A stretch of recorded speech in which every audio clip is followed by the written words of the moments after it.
Hello students. तो आज का क्लास स्टार्ट करें।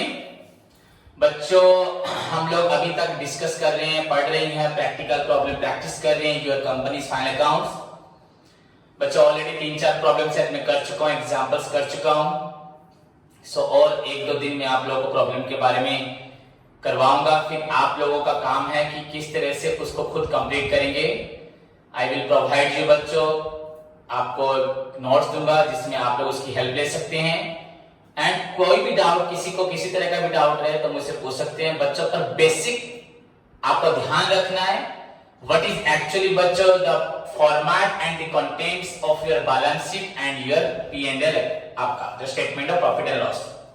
सो अगर statement of profit and loss and आपका बैलेंस शीट फॉर्मेट को पूरे स्ट्रक्चर के साथ, कंटेंट के साथ पूरी अच्छी तरीके से समझ जाओगे, कौन से आइटम्स में क्या क्या आना चाहिए। अगर जैसे कि आप सभी को +2 सेशंस में, +3 सेशंस में, पहले प्रीवियस सेमेस्टर्स में आपने पढ़ा है, फिर भी आप अपनी मेमोरी को रिफ्रेश करके थोड़ा सा ध्यान से, अगर कोई भी स्टूडेंट स्ट्रक्चर को पूरे अच्छी तरीके से समझता है, अगर कोई 1-2 पॉइंट डाउट होता है तो उसके बारे में मुझसे क्लियर करता है and then final accounts problem start करता है विद बच्चों ऑल द एडजस्टमेंट।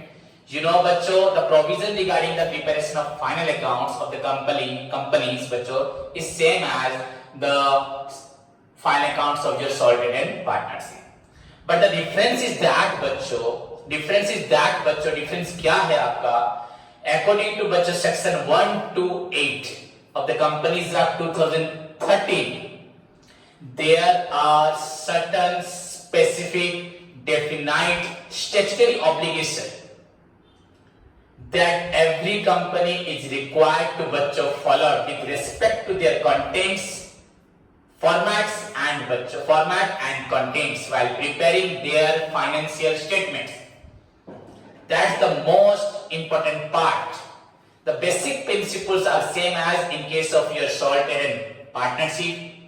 Whatever बच्चों adjustment we learned in our +2 sessions, your previous semesters, बच्चों same outstanding, prepaid, accrued, advance, closing stock, depreciation, bad debt, provision, interest on capital, interest on drawings, उसके बाद provision for discount on debtor, discount on creditor, in fact आपका any adjustment regarding goodwill, your LIC, your goods return, तो यहाँ पे होगा नहीं, यहाँ पे drawings आता नहीं है, यहाँ reserve and surplus आता है। आपका capital expenditure details, revenue expenditure, your manager commissions, your whatever adjustment बच्चों जो हम पढ़े थे, आपको यहाँ पे भी उसी तरह से ही उसको पढ़ना है, ज्यादा कुछ भी फर्क नहीं है। But you need to follow a specific structure of preparing the बच्चों statement of profit and loss and आपको सारे स्ट्रक्चर में नोट्स के साथ उनको मेंशन करना है। I told you बच्चों in the previous classes already इसके बारे में बोल चुका हूँ। फाइनली और 1-2 क्लास करने वाला हूँ about your आपका फाइनल अकाउंट्स में से, इसलिए आपको फिर से बोल रहा हूँ। So कोई भी स्टूडेंट अगर किसी का अभी तक भी कुछ डाउट्स है तो वो बैक करके अपने फॉर्मेट्स, कंटेंट्स को देखे, +2 सेशंस के आपके एडजस्टमेंट्स को देखे, देन प्रॉब्लम नंबर 1 ट्राई करे। डाउट है मुझे पूछे, 1 को कंप्लीटली समझे, डेफिनेटली वो 2nd, 3rd, 4th, 5th, 6th and बच्चों उसके बाद जितने भी प्रॉब्लम्स है वो आराम से बेझिझक कर पाएगा। कहीं अटक जाए तो वो मुझसे पूछ सकता है, मेरी हेल्प ले सकता है, सॉल्यूशन जो हमने ऑलरेडी कर चुके हैं उसको फॉलो कर सकता है। बट हमें परफेक्शन चाहिए अपनी पढ़ाई में, अपनी मेहनत में। तो इसके लिए ईच टाइम आपको जो हमने पहले पढ़ाया है उस पे पूरा अच्छे से ध्यान देना होगा। अदरवाइज बस आप आगे बढ़ते जाओगे, पिछली पढ़ाई को भूल जाओगे, कंटेंट्स फॉर्मेट भूल जाओगे, एडजस्टमेंट्स को नहीं याद रखोगे, प्रैक्टिस नहीं करोगे, सो सब वेस्ट हो जाएगा। ओके बच्चों, so let's move to our today's question. वो आपका नया और एक क्वेश्चन देखते हैं कौन सा है आपकी बुक में। सो बच्चों बुक निकालें अभी, आपका corporate accounting final accounts of बच्चों कंपनीज। बच्चों इन प्रीवियस क्लास मैंने आपका ZEE जी लिमिटेड का प्रॉब्लम करवाया था। That was your question number 12. So today's question is bachcho question number 13. Following is the trial balance of PK Limited as at 31st March 2016. So first पहले question को ध्यान से पढ़ लेते हैं, देन सॉल्यूशन करेंगे बच्चों. You know debit balances and credit balances trial balance हैं, एंड सभी को मालूम है बच्चों debit side contains all expenses losses and assets. Debit side contains all expenses losses and assets. So if you need to बच्चों find out expense losses, you आपको देखना है debit side. If you need बच्चों asset, तो आपको balance sheet में asset बनाना है, तो भी आपको डेबिट साइड देखना है. एक्सपेंसेस लॉसेस के बाद जो बच जाएगा आपका एसेट्स ही होगा और कुछ नहीं होगा. देन बच्चों क्रेडिट साइड में बच्चों you will get incomes, gains and liabilities. So if your requirement is बच्चों expense, incomes and gains and liabilities, you will see बच्चों credit side. Income gains, you know revenue from operations and other incomes, और कुछ भी नहीं है, only simple सा बच्चों हमें करना है. तो इनकम गेन्स आपको लायबिलिटी क्रेडिट साइड में मिलेगा, एंड इनफैक्ट जो आपकी लायबिलिटीज बची, कोई भी लायबिलिटी, यू नो बच्चे इक्विटी एंड आपका लायबिलिटीज में जो भी आपका है, capital, reserve, surplus or application money, pending आपका money raised against your warrants or application money, pending allotment, your non-current liability, long-term borrowing, therefore tax liability, your other non-current liability, your long-term provisions, current liability, trade payable, long short-term borrowings, आपका other current liability या short-term provisions, whatever बच्चों you required liabilities, you need to बच्चों follow the credit side. So this is your question. मैं हमेशा बोलता हूँ, आज फिर से बोल रहा हूँ, क्योंकि हमें परफेक्शन के साथ हमारे फ्यूचर में इस फाइनल अकाउंट को लेके आगे बढ़ना है. So let's start बच्चों. क्या लिखा है क्वेश्चन में डेबिट साइड में आपका देखते हैं. योर बच्चों ओपनिंग स्टॉक, यू नो सभी को मालूम है opening stock cost of material consumed में हमें इसको एडजस्ट करना है. परचेजेस, वेजेस बच्चों, यू नो वेजेस आपका employees benefit expenses, opening stock purchase आपका मटेरियल्स में जाएगा. कैरेज बच्चों very important, carriage inward outward नहीं दिया, सो डेफिनेटली आपको कैरेज को ऐड करना है परचेज में, इनवर्ड ही होगा. फर्नीचर बच्चों your assets, tangible assets. Salaries बच्चों employees benefit expenses. Rent your बच्चों other expenses. Trade expenses other expenses. Sundry debtor बच्चों trade receivable. Plant and machinery बच्चों tangible asset. Cash at bank बच्चों cash and equivalent items में. Patents your बच्चों intangible asset. Bill receivable बच्चों आपका trade receivable. Bad debts बच्चों other expenses. Discount allowed बच्चों other expenses. Very simply मैंने बोल दिया. वैसे अगर आप लोग सारे आइटम्स को आइडेंटिफाई कर सकते हैं, कौन सा अदर एक्सपेंस है, कौन सा एम्प्लॉइज बेनिफिट है, कौन सा डेप्रिसिएशन है, कौन सा मटेरियल में जा रहा है, कौन सा फाइनेंस कॉस्ट में जा रहा है, कौन सा आपका कैश आइटम्स है, कौन सा ट्रेड रिसीवेबल्स है, कौन सा टैंजिबल एसेट्स है, कौन सा इंटेंजिबल एसेट्स है, कौन सा नॉन करेंट लायबिलिटीज है, कौन सा करेंट लायबिलिटी है, उसके अंदर भी जो आपके सब कैटेगरीज थे, अगर आपने आइडेंटिफाई कर दिया बच्चों प्रॉब्लम आपका, तो लगभग हो ही गया. बस आपको सिर्फ मेहनत, लगन और ध्यान से आपको अपनी कॉपी में उसको सिर्फ सॉल्व करके फाइनल तक लेके जाना है. That's your duty. Then come to the बच्चों credit side, your share capital, you know बच्चों इक्विटी में आपका शेयर कैपिटल. परचेज रिटर्न बच्चों it will deduct from your purchase में होगा. कॉस्ट ऑफ मटेरियल कंज्यूम्ड में. सेल्स योर बच्चों revenue from operation. Discount in credit side means other incomes बच्चों. Surplus account your reserve and surplus में show होगा. Sundry creditors बच्चों trade payable.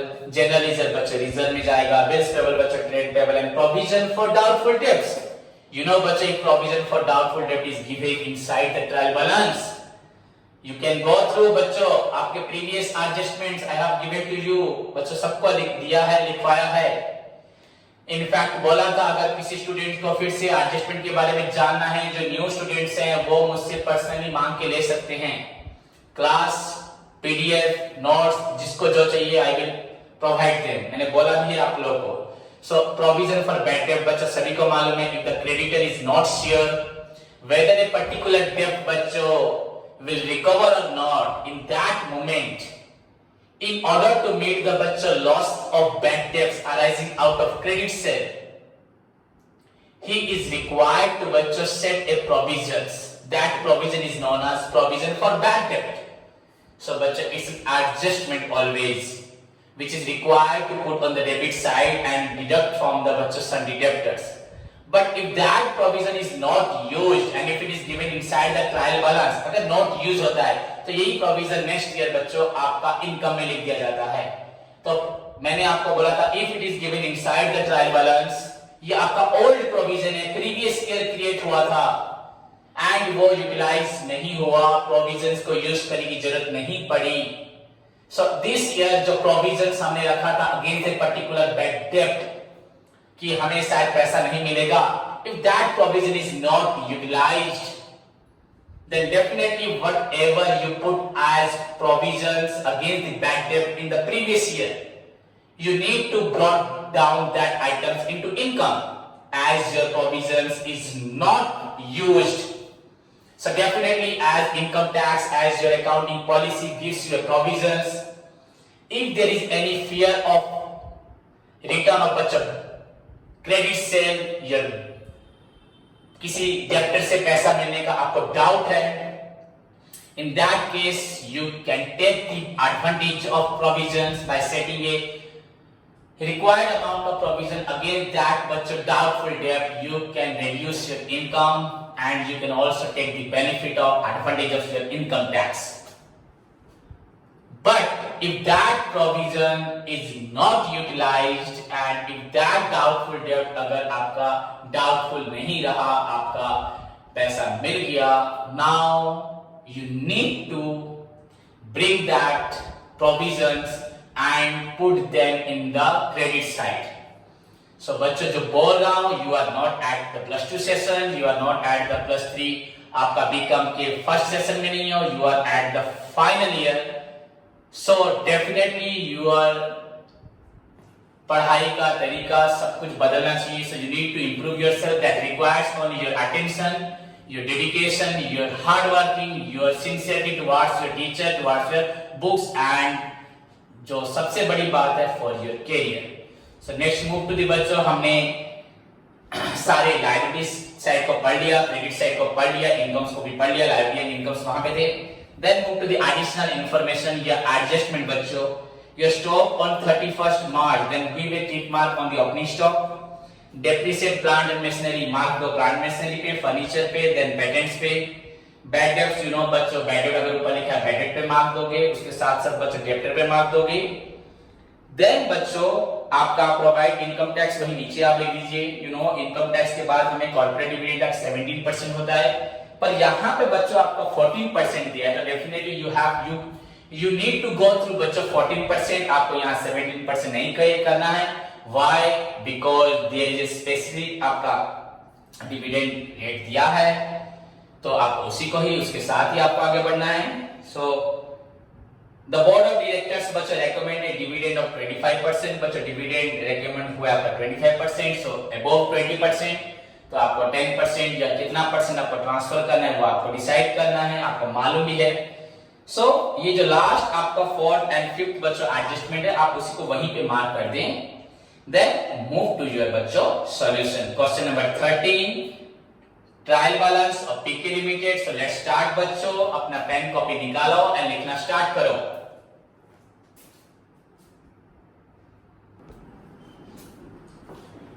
सो बच्चों you know your format कैसे हमारा बनाया जाता है कंपनीज में.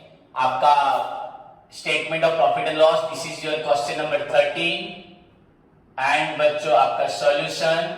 आप सभी को हेडिंग मालूम है. योर पार्ट 2 आपका यहाँ पे PK limited, then statement of profit and loss, then your for the year ended 31st मार्च.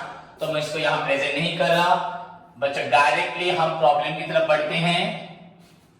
आप लोग हेडिंग लिख लेना. So you know your columns are बच्चों for particulars. आपका नोट नंबर जितने भी आप नोट्स बनाएंगे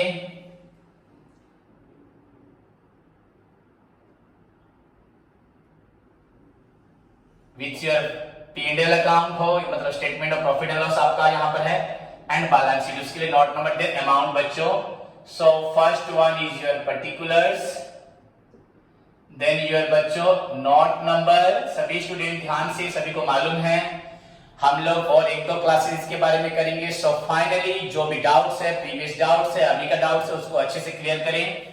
देन उसके ऊपर आप उसी को बेस बना के आगे खुद प्रैक्टिस करेंगे एंड फिर कोई फर्दर डाउट होगा तो मुझे पूछेंगे। एंड ये फाइनली बच्चों यहाँ पे अमाउंट जो आपका होगा एट द एंड या फॉर द ईयर एंडेड बच्चों, अमाउंट आपका on 31st, you know companies आपका अकाउंट हमेशा 31st को क्लोज होता है। Your 31st March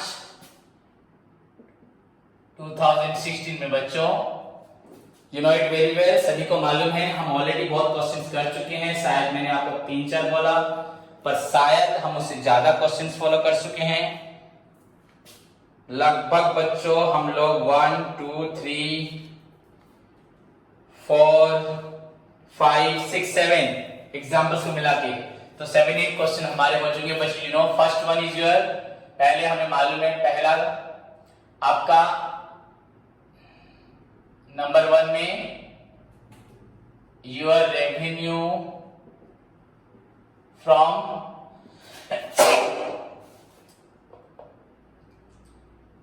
operations. Okay बच्चों, ये कोरोना कब खत्म होगा, हम लोग कब मिलेंगे, कब लोग फिर से आप लोग मुझे मेरे सामने बैठे होंगे, तब तक का वेट कर रहा हूं। तब तक जैसे भी हम लोग क्लास का गुजारा करें, होप सभी को समझ में आ रहा है, क्लियर दिखाई दे रहा है, मेरी आवाज सुनाई दे रही है, मुझे तुम याद कर रहे हो, फॉलो कर रहे हो, आशा करता हूं। तो रेवेन्यू फ्रॉम ऑपरेशन, देन बच्चों your other incomes, then third बच्चों टोटल रेवेन्यू या total incomes. This is the sum of your point number 1 and point number 2। Then move to the बच्चों फॉर। बच्चों वेरी सिंपल, अगर एक बच्चा शुरुआत में फॉर्मेट को पूरा बना दे, देन 1 बाय 1 शेड्यूल बनाए, आपके नोट्स बनाए, तो वो भी उसके लिए बहुत अच्छा है। सो बच्चों यहाँ पे हमारा एक्सपेंसेस पार्ट आएगा एंड हम क्वेश्चन तो पढ़ चुके हैं। यहाँ पे opening stock, closing stock, carriage, purchase return, बहुत सारे आइटम्स है, तो हम उसको फॉलो कर लेते हैं। यू नो बच्चों परचेजेस, मैंने आपको बोला opening stock, closing stock, carriage, purchase return. तो परचेज होगा, उसके बाद आपको कैरेज को ऐड करना है, आपको रिटर्न को माइनस करना है। देन यू नो बच्चों चेंजेस इन इन्वेंटरीज, उसमें ओपनिंग स्टॉक आपको लिखना है एंड उसके बाद क्लोजिंग स्टॉक, इन दोनों को एडजस्ट करके उसके बाद प्लस माइनस जो करना है। अगर ओपनिंग स्टॉक ज्यादा होगा तो ऐड हो जाएगा एंड अगर आपका ओपनिंग स्टॉक कम होगा तो वो आपका माइनस हो जाएगा। मतलब opening stock, closing stock adjust करने के बाद फिर से माइनस हो जाएगा आपका परचेज से। देन बच्चों this is your first item. Then B point बच्चों you know employees,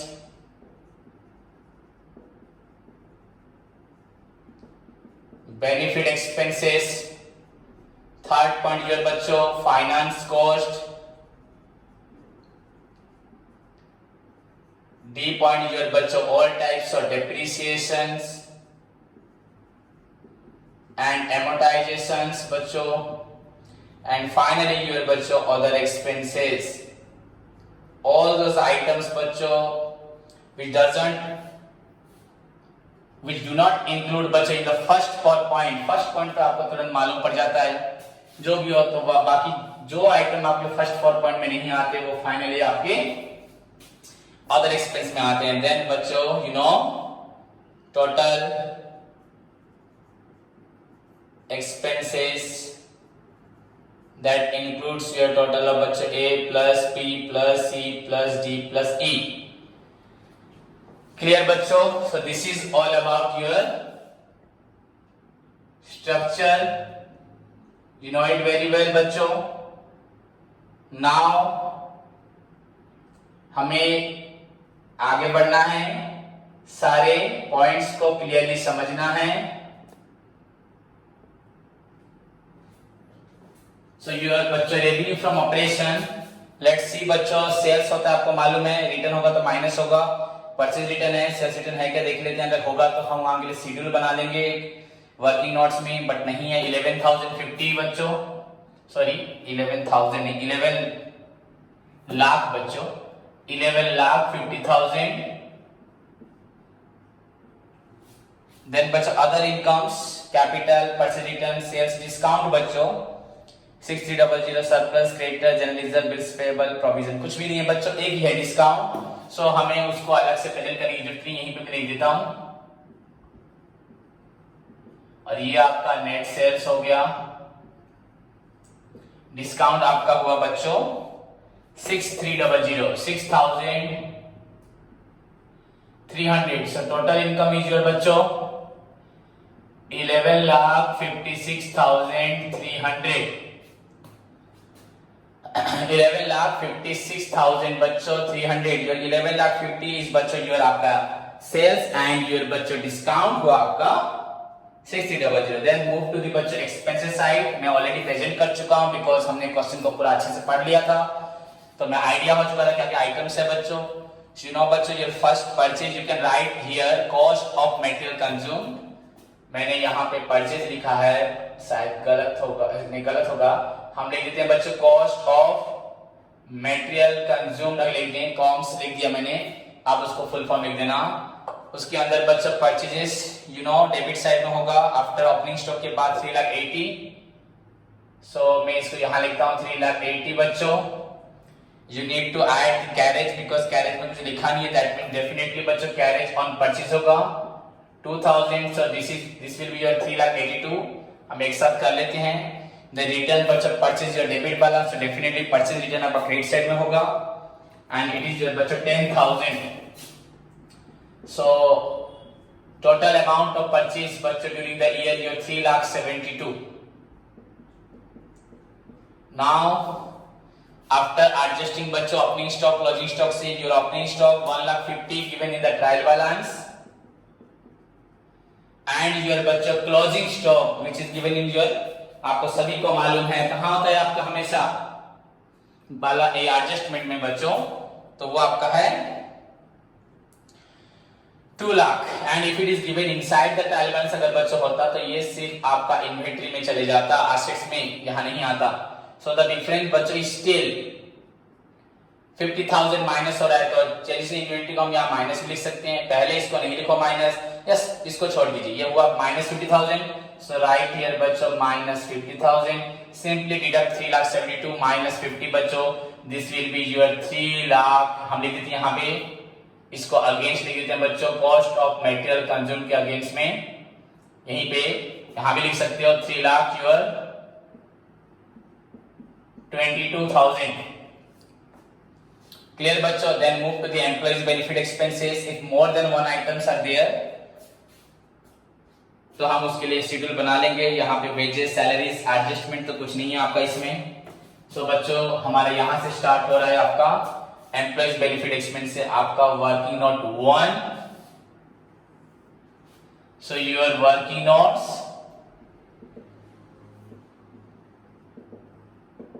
related to बच्चों योर आपका statement of profit and loss.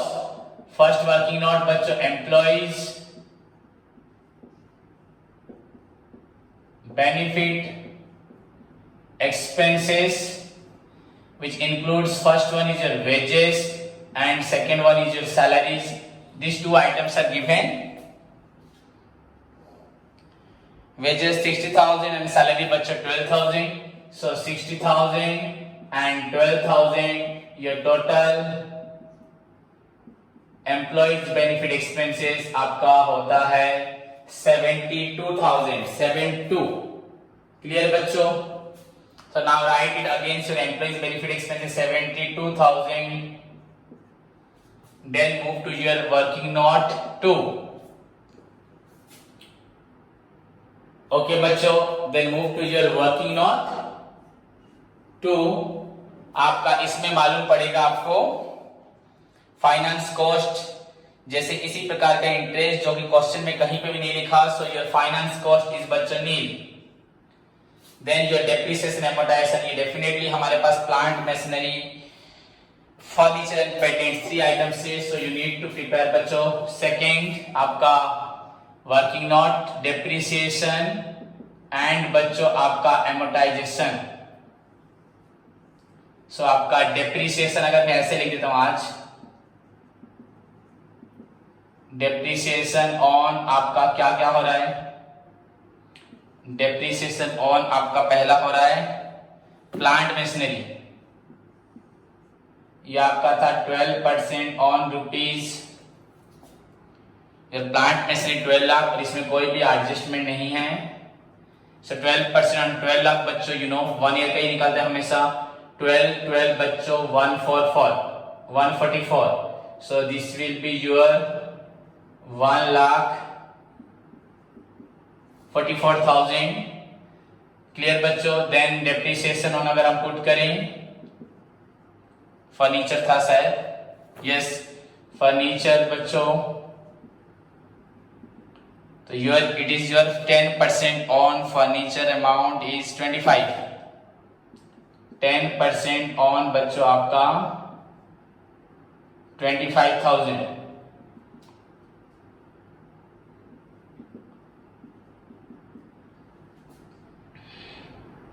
To 500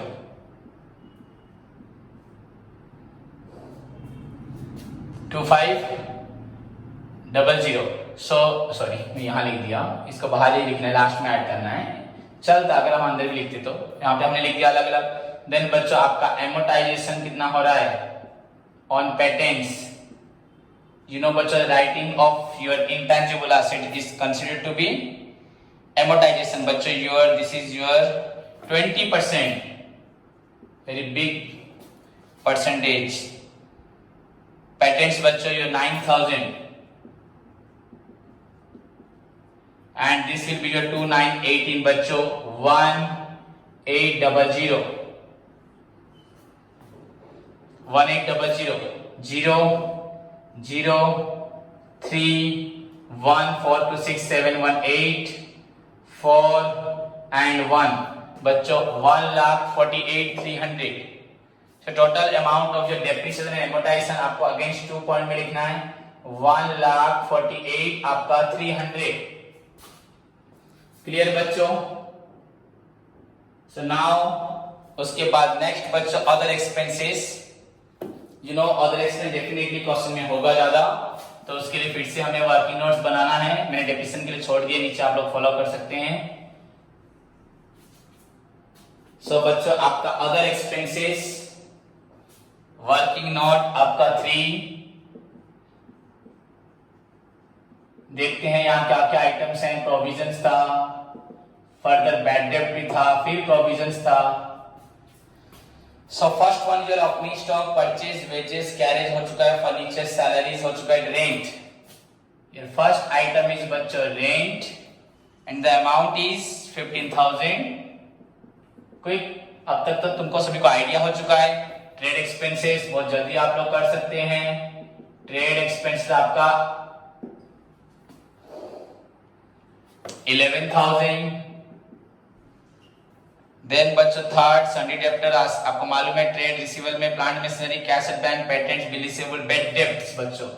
and यहाँ पे मार्क दिया हुआ है तो एडजस्टमेंट है, सो डेफिनेटली इस अमाउंट को अंदर लिखते हैं। So this is your 6,500। So bed debts में नीचे क्या लिखा है बच्चों, फर्दर बेड डेब्ट, यू नो फर्दर बेड डेब्ट सभी को मालूम है, कुछ बेड डेब्ट हुआ था हमने उसको नहीं लिखा था, सो जिसको फाइनली हमें जब मालूम पड़ा उसको हमने कंसीडर किया। So it will be first added यहाँ होगा, देन आपका बैलेंस शीट डेब्ट में माइनस होता है। सो योर फर्दर बेड डेब्ट बच्चों 4,000। सो द ऑलरेडी एडजस्टेड बच्चों 6,500, ये 4,000। पर यहाँ पे क्वेश्चन में बच्चों प्रोविजन फॉर बैड डेब्ट भी लिखा है बच्चों, you no provision for bad डेब्ट, उसको हम लोग कैसे एडजस्ट करते हैं इसके बारे में बता रहा था बिफोर दी सॉल्यूशन से पहले बच्चों। प्रोविजन फॉर बैड डेब्ट इट विल बी एडेड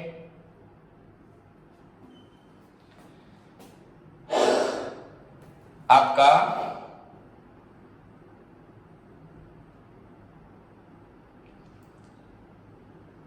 5% बच्चों, So you know it is also known as provision for doubtful debt, या हम इसको बोलते हैं बच्चों new provisions, because whenever creditor को लगता है कि मेरा कुछ पैसा डूबने वाला है, या उसके पास्ट एक्सपीरियंस से बेस करके उसको हमेशा मालूम होता है कि हर साल मेरा इतना पैसा मुझे रिकवर नहीं होता, तो उसके लिए वो एक प्रोविजन का सपोर्ट ले सकता है, पर अगर प्रोविजन यूटिलाइज नहीं हुआ तो नेक्स्ट ईयर इनकम में लिखना पड़ेगा.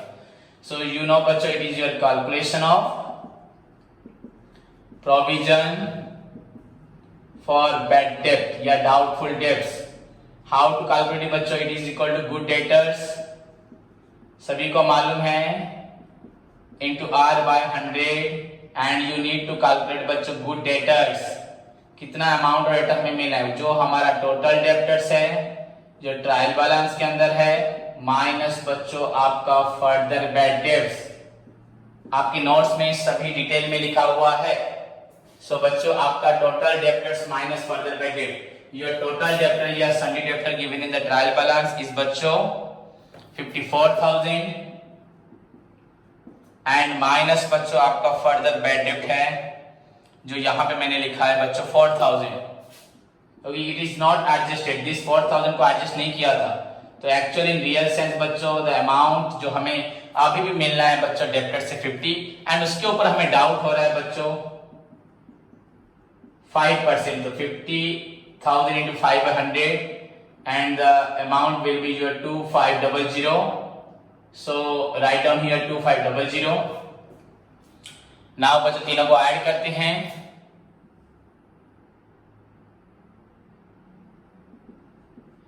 This will be your बच्चों 6 for 10 to 12 13,000.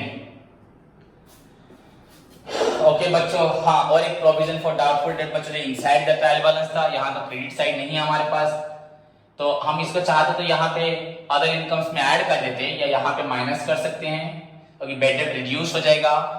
इस साल हम देखो बच्चों इनकम में ऐड करते हैं, मैं बोला हूं आपको आज तक, पर इस साल हमारा bad debt 6500, further bad debt बच्चों 4000,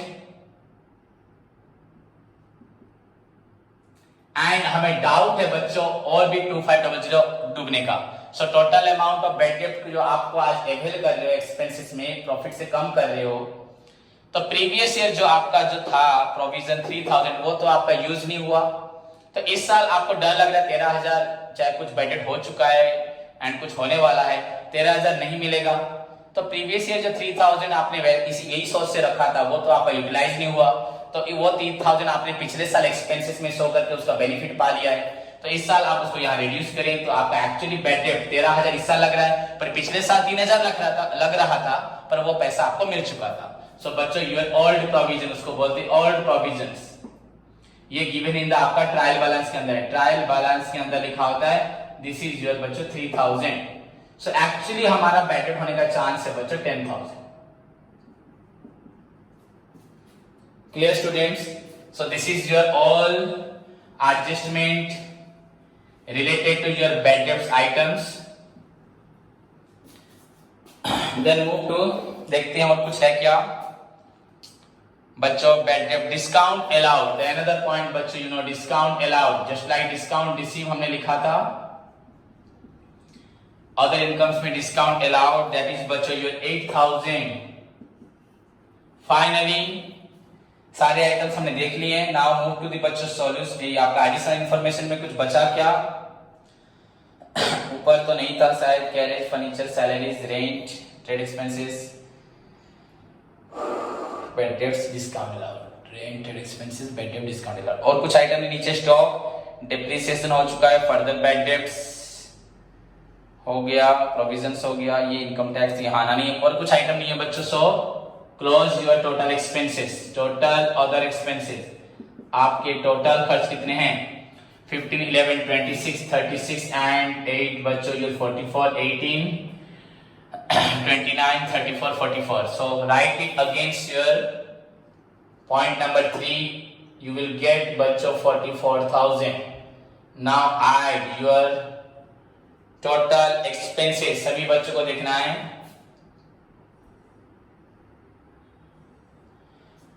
Your 0, 0, 3, देन बच्चों आपका 2 2 4 4 8 8 16 का 6 6 1 8 1 9 7 16 2 18 8 1 3 3 1 4 1 5.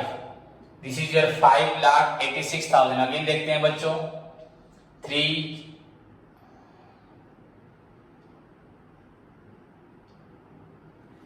5 लाख बच्चों 86,000.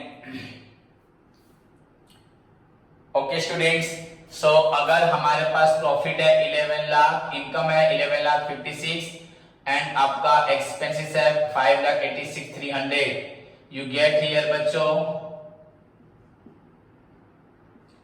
5 लाख 70,000. यूर 5 लाख 70,000, उसमें से आपको इनकम टैक्स माइनस करना है 35%.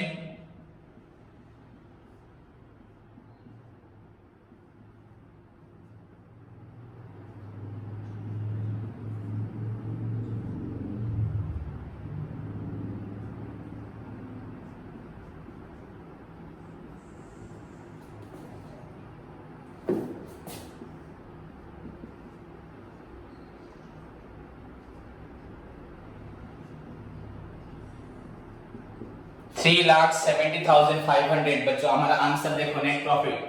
सभी स्टूडेंट देख सकते 3,70,500. सो बच्चों यूर यहां पे 5th number point profit before tax, point number 3 minus point number आपका 4. सो यू गेट हियर बच्चों 11,56,300 माइनस 5,86,300 इज इक्वल टू बच्चों हमने लिखा था यहाँ पे 5,70,000. देन फाइनली बच्चों आपको माइनस करना है पॉइंट नंबर 6 में tax, provision for tax. You need बच्चों इनकम टैक्स 35% मैंने अभी निकाला भी है. प्रोविजन फॉर इनकम टैक्स आपका 35%, ये आपका हुआ 1,99,500. So this will be your 3,70,500. ये हुआ आपका पॉइंट नंबर 7 में प्रॉफिट आफ्टर टैक्स. बच्चों प्रॉफिट आफ्टर टैक्स. सो देखिए सभी students, so this is your बच्चों क्वेश्चन नंबर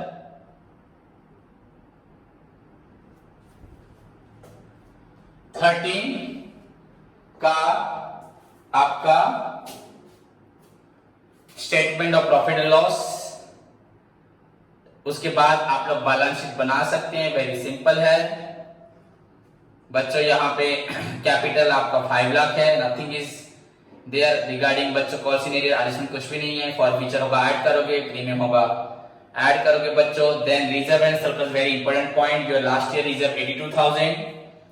इस साल का रिजर्व बच्चों आपको मालूम है जितना डिविडेंड डिक्लेयर होता है उसके हिसाब से होता है. तो 10% डिविडेंड, आपका डिविडेंड 25% है तो 10% आपका ट्रांसफर होगा कहां पे, रिजर्व में.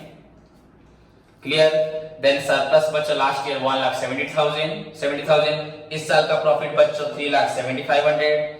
देन माइनस करना है आपको इस साल का डिविडेंड 25%, वो आपका हमेशा कैपिटल के ऊपर होता है. मालूम है सभी को कैपिटल के ऊपर, हम बैंक में जो पैसा रखते हैं उसके ऊपर इंटरेस्ट मिलता है, कंपनी में जो पैसा इन्वेस्ट करते हैं उसके ऊपर. डिविडेंड प्रॉफिट के ऊपर नहीं होता, प्रॉफिट से देते हैं, पर कैपिटल के ऊपर 5 लाख के ऊपर आपका 25% डिविडेंड. उसके बाद बच्चों डिविडेंड के ऊपर डिविडेंड टैक्स 14% एंड ऊपर जो आपने रिजर्व ट्रांसफर किया था उसको भी प्रॉफिट से माइनस करना है. सो सरप्लस प्रॉफिट को ऐड करके first minus dividend, then corporate dividend tax, then बच्चों ट्रांसफर टू रिजर्व, तीनों को माइनस करके लिखना है. तो बाहर ऊपर रिजर्व निकल चुका था पुराना रिजर्व, इस साल का जो ट्रांसफर टू रिजर्व 10%, नीचे आपका सरप्लस में लास्ट ईयर प्रॉफिट, इस साल का प्रॉफिट. मेरी बात को सुनो ध्यान से, माइनस आपका dividend, corporate dividend tax and जो ट्रांसफर टू रिजर्व, इन तीनों आइटम को माइनस करना है सरप्लस और प्रॉफिट से. तो जो निकलेगा वो आपका सरप्लस, ऊपर रिजर्व नीचे सरप्लस, दोनों को फिर आपको कैपिटल के नीचे लिखना है. That is your shareholders fund गया, reserve and surplus. Then money against तो नहीं है, शेयर एप्लीकेशन मनी भी नहीं है. उसके बाद आपको लिखना है बच्चों लॉन्ग टर्म लायबिलिटी में, नॉन करंट लायबिलिटी में आपका नॉन नॉन करंट लायबिलिटी भी कुछ नहीं है आपका, नथिंग, कुछ भी नहीं है, कोई लॉन्ग टर्म बोरोइंग्स नहीं है आपका, डेफर्ड टैक्स लायबिलिटी नहीं है आपका, कोई भी आइटम्स नहीं है बच्चों, वेरी सिंपल। देन आप चले जाने आपको करेंट लायबिलिटी पे। करेंट लायबिलिटी में पहले आपका आता है ट्रेड पेबल्स, आपको सिंडिकेटेड बिल्स पेबल लिखना है। उसके बाद आपका अदर करेंट लायबिलिटी में बच्चों आपको मालूम है, अदर करेंट में आपको लिखना है जितने आउटस्टैंडिंग एडवांसेस, यहाँ आउटस्टैंडिंग एडवांस कुछ भी नहीं है। देन बच्चों आपका शॉर्ट टर्म प्रोविजन, तो शॉर्ट टर्म प्रोविजन में आपको मेंशन करना है आपका provision for income tax, your provision for बच्चों डिविडेंड, ये हमने पेमेंट नहीं किया, हाँ प्रॉफिट से काट लिया है। इसी बच्चे को डाउट रहे तो मुझे पर्सनली कॉल करके पूछे, मैं उसे एक्सप्लेन करूंगा, अपने दिमाग में घुसा है। तो बच्चों हमने टैक्स अभी तक नहीं दिया, 35% काट के रखा है, देंगे। डिविडेंड भी नहीं दिया बच्चों, डिविडेंड 25% प्रॉफिट होगा देंगे सोचा था, हमने काट लिया है पर दिया नहीं है तो लायबिलिटी है, तो उसको लिखेंगे शॉर्ट टर्म प्रोविजन में। इनकम टैक्स लिखेंगे एंड कॉर्पोरेट डिविडेंड टैक्स, वो भी हमने दिया नहीं है, बस हमने प्रॉफिट से काट लिए, देना है तो वो लायबिलिटीज है। इनकम टैक्स देना है, लायबिलिटी, किस लायबिलिटी में, प्रोविजंस रखा है पैसा, डिविडेंड नहीं दिया हमारे पास, ये लायबिलिटी। एंड उसके बाद बच्चों आपका कॉर्पोरेट डिविडेंड टैक्स भी आपका लायबिलिटी। क्लियर, इन तीनों आइटम को लिखना है, उसके साथ आपको क्लोज करना है। क्लियर बच्चों, तो this is the liability side. उसी तरह आप एसेट साइड खुद बनाएं और सॉल्व करें, नहीं होए तो मुझे नेक्स्ट क्लास में या आज क्लास के बाद मुझे पूछिए। ओके बच्चों, होप सभी को समझ में आया। किसी को भी किसी तरह का डाउट है तो फॉर्मेट एडजस्टमेंट को पढ़ो, प्रीवियस क्वेश्चन को एक बार करो जो कर चुके हो, एंड देन इसको फॉलो करो। एंड अभी जितना बोला उसको कोशिश करो, खुद बैलेंस शीट बनाओ, जो लोग बना सकते हो वेरी गुड, जो नहीं बना पा रहे कोशिश करें, मेहनत करोगे तो ही फल मिलेगा। ओके बच्चों, तब तक अपना ख्याल रखो, धन्यवाद।